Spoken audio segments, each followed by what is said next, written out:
heads into the corner, and that is on the attack. As this is Goretzka through for Gnabry on the run, and that is clinical. No mistake, and 2-0.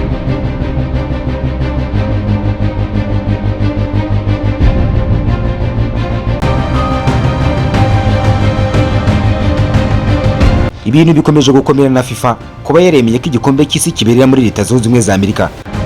Nubwo ari uko bimeze ariko Leta Zunze Ubumwe za Amerika zikomeje kungukira cyane ku masitade yayo kubera ko abafana benshi barimo kwinjira muri Leta Zunze Ubumwe za Amerika umunsi ku munsi. Ikoranabuhanga rihanitse rya Leta Zunze Ubumwe za Amerika, ubushobozi bwo kwakira abafana benshi ku masitade ndetse n'isoko mpuzamahanga ry'ubucuruzi. Ni nayo mpamvu abafana benshi bakomeje kugenda bavuga ko iri rushanwa rizaba ryiza kurusha andi marushanwa yose yabaye igikombe cy'isi. Ikibazo gikomeje kwibazwa ni ese mu by'ukuri koko FIFA ishobora kuzicuza kuba yahisemo ko igikombe cy'isi kibera muri Leta Zunze Ubumwe za Amerika, cyangwa ibingi bizatuma FIFA igaragaza ishusho mbi ku ruhando mpuzamahanga. Icyo ngicyo ni isi yose itegereje nyuma y'iki gikombe cy'isi cya 2026. By'umwihariko muri kino kiganiro tugiye kugaruka ku bintu 10 bidasanzwe byamaje kugaragazwa bishobora gutuma FIFA yicuza kuba yaremeye ko igikombe cy'isi kibera muri Leta Zunze Ubumwe za Amerika. Mwibutsa ko nimba rwo bwa mbere ugeze kuri no muyoboro w'ikibuca no mu Rwanda, nimba utarakora subscribe reba hasi ukande subscribe ndetse kandi ukanda ukazogera kugira ngo ujye kurikirana ibiganiro byacu bitambuka buri munsi. Siyero Muhumuza niko nitwa, mbahaye ikaze muri kino kiganiro.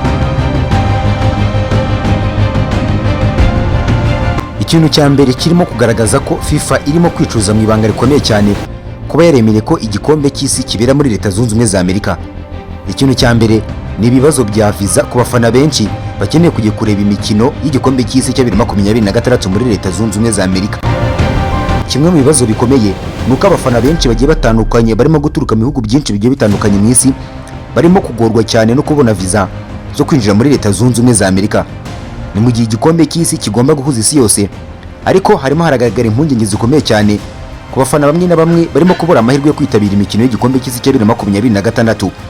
By'umwihariko bikaba biterwa nuko bigoye cyane ndetse kandi binakomeye cyane kwinjira muri Leta Zunze Ubumwe za Amerika.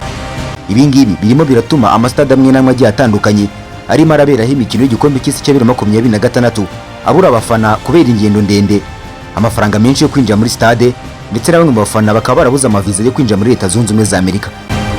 Ikintu cya kabiri kirimo kiratuma FIFA ishobora kwicuza kuba yaremeye ko igikombe cy'isi kibera muri Leta Zunze Ubumwe za Amerika ni intera ndende hagati y'imijyi igiye itandukanye yakira imikino y'igikombe cy'isi. Leta Zunze Ubumwe za Amerika ni igihugu kinini cyane, hakaba hari imijyi iri kure cyane y'indi ku buryo urugendo rurimo rurafata amasaha menshi kugira ngo uve kuri stade imwe ujya ku yindi bisaba gutega indege. Abafana benshi barimo gushaka gukurikirana amakipe yabo ariko bikabagora cyane kubera amafaranga menshi ndetse n'umunaniro mwinshi. Amakipe y'ubwayo nayo arimo arahura n'ingaruka zikomeye cyane kubera ingendo ndende amakipe arimo arakora muri Leta Zunze Ubumwe za Amerika.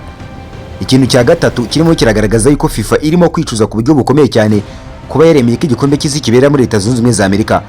Ni igiciro cyo hejuru ku bafana, kuguma mu mahoteli, kugura ibiryo, gutega indege ndetse no kugura amatike muri Leta Zunze Ubumwe za Amerika birimo biratuma ibintu byinshi bihenda muri Leta Zunze Ubumwe za Amerika kurusha ibindi bihugu byose byakira igikombe cy'isi mu myaka myinshi itambutse. Abafana benshi barimo kugorwa no kwishyura ayo mafaranga, bikaba bivugwa yuko umubare w'abitabira amarushanwa y'igikombe cy'isi cya 2026 urimo kugabanuka cyane ugereranyije n'indi myaka itambutse. Ikintu cya kane kirimo kiragaragaza yuko FIFA ishobora kuzicuza ku buryo bukomeye cyane kuba yaremeye ko igikombe cy'isi kibera muri Leta Zunze Ubumwe za Amerika. Ni ubushyuhe bukabije bw'imijyi imwe n'imijyi itandukanye muri Leta Zunze Ubumwe za Amerika. Mu gihe cy'impeshyi hari ahantu henshi hagiye hatandukanye cyane muri Leta Zunze Ubumwe za Amerika hagira ubushyuhe bukabije cyane. Abakinnyi bashobora kunanirwa vuba, abafana bakagira ibibazo bikomeye cyane by'ubuzima, ndetse n'ubwiza bw'umukino bukaba bwagabanuka kubera ikirere kibi muri Leta Zunze Ubumwe za Amerika. Ibyo ngibyo bishobora gukurira FIFA kwicuza cyane kubera tumye kino gikombe cy'isi cya 2026 kibera muri Leta Zunze Ubumwe za Amerika. Ikintu cya gatanu kigaragaza ko FIFA irimo kwicuza kubera tumye igikombe cy'isi kibera muri Leta Zunze Ubumwe za Amerika. Umuco wa football utaragera ku rwego rwo hejuru muri Leta Zunze Ubumwe za Amerika. Nubwo umupira w'amaguru urimo gukura cyane muri Leta Zunze Ubumwe za Amerika, ariko ntabwo uragera ku rwego rw'ibindi bihugu nka Brazil, Argentine, Ubwongereza cyangwa se Spain mu bigendanye n'ishyaka ry'abafana cyangwa se n'umwuka mwiza mu kwitabira irushanwa ry'igikombe cy'isi. Bikomeje kugaragara yuko ari amasitade amwe n'amwe agiye atandukanye atarimo aragira abafana benshi, bityo umwuka w'abafana ndetse n'umurava w'abafana ku masitade ukaba ukomeje kugenda ugabanuka cyane. Bikaba biragaragara yuko iki gikombe cy'isi cya 2026 kidashyushye cyane cyangwa se kidafite umurindi w'abafana kurusha ibindi bikombe byose byabanjije iki ngiki cya 2026.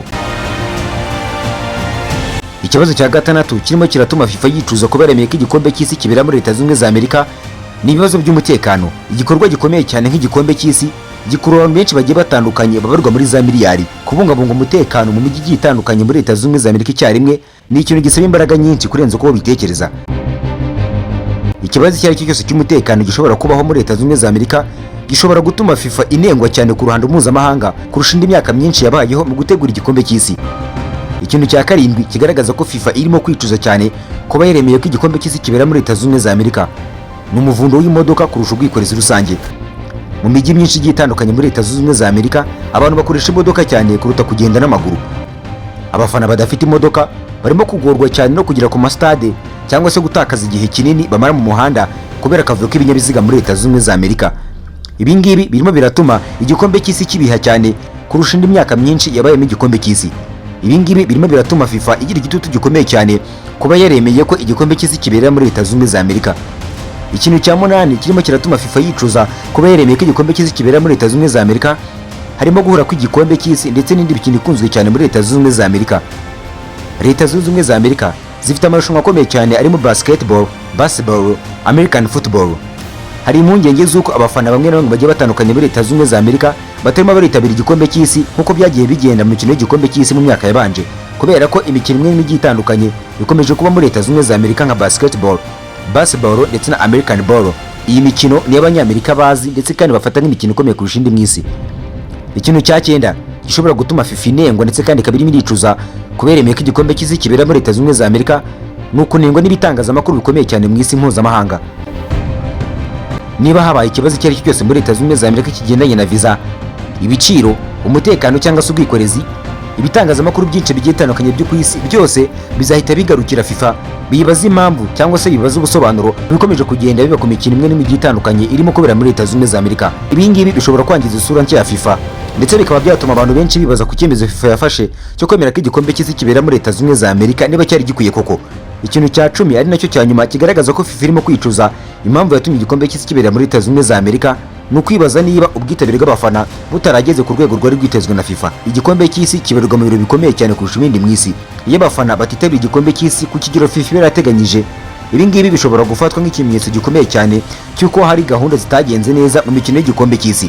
Nubwo amafaranga ava mu baterankunga ndetse na za televiziyo zigiye zitandukanye ashobora kuba menshi kuri FIFA, ariko FIFA ishobora kwicuza niba umwuka ndetse n'ibyishimo by'abafana bitarigeze bigera ku rwego rwiza FIFA yifuzaga.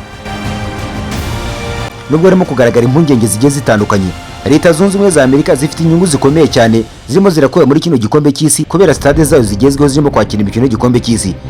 Ikoranabuhanga rihanitse, ubushobozi bwo kwakira abantu benshi ndetse n'isoko rinini ry'ubucuruzi. Iyi ngiyi akaba ari niyo mpamvu bamwe bakomeje kugenda bavuga ko iri rushanwa rishobora kuzaba rimwe mu marushanwa meza kurusha andi yabayeho mu mateka y'isi. Ikibazo gikomeye gisigaye ni ese koko mu by'ukuri FIFA izishimira icyemezo yafashe cyangwa se hari ibintu bizatuma FIFA yifuza ko yakaba yarahisemo ikindi gihugu kitari Leta Zunze Ubumwe za Amerika. Icyo ngicyo ni cy'isi yose itegereje kureba nyuma y'amarushanwa y'igikombe cy'isi cya 2026. Mwibutsa ko nimba aribwo bwa mbere ugeze kuri umwe tubicana mu Rwanda, nimba utakora subscribe, reba hasi kandi subscribe ndetse kandi ukikanda ukazogera kugira ngo ujye ukurikirana ibiganiro byacu bitambuka buri munsi. Njye Nditsiyero Muhumuza ndabashimiye cyane.